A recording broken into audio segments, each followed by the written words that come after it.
we've got a massive seam of glowworms coming right down here. Have a nice linear tracking movement, and then we pan up into that.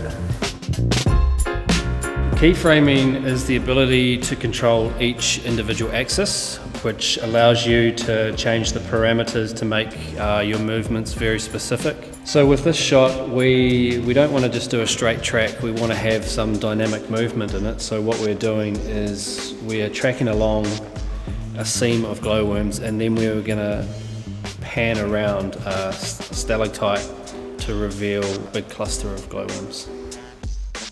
Now that I've set the camera movement up with the joystick, I'm now going to set my keyframe. So the first thing I'm going to do is bring the scrubber along here to the point where I want my keyframe to begin.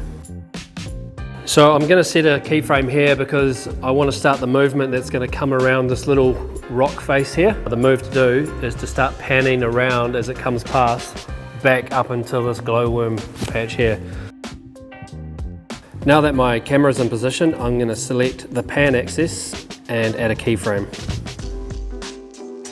Now that I've got my keyframe selected, I'm just going to make some fine adjustments to it.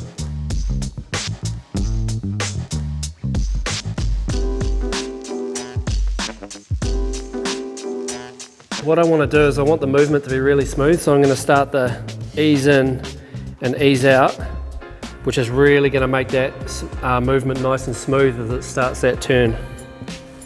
Oh, I think we've got it, man. We've almost got it.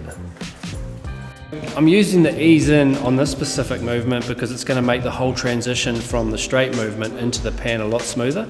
And just with the nature of the move, it's quite dynamic, so I want it to be as smooth as possible. Sweet, so I've got my keyframe selected, I've got my ease in and out selected, so it's going to be really nice and smooth. Just going to return the camera to home and check out the final movement.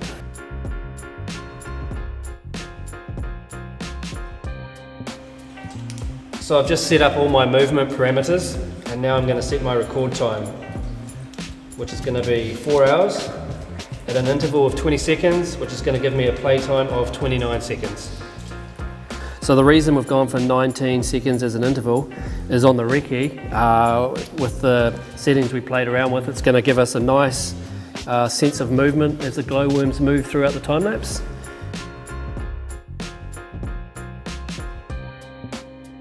Okay, the movement's looking really good, really smooth, and I'm really happy with it. So all that's left to do is press record.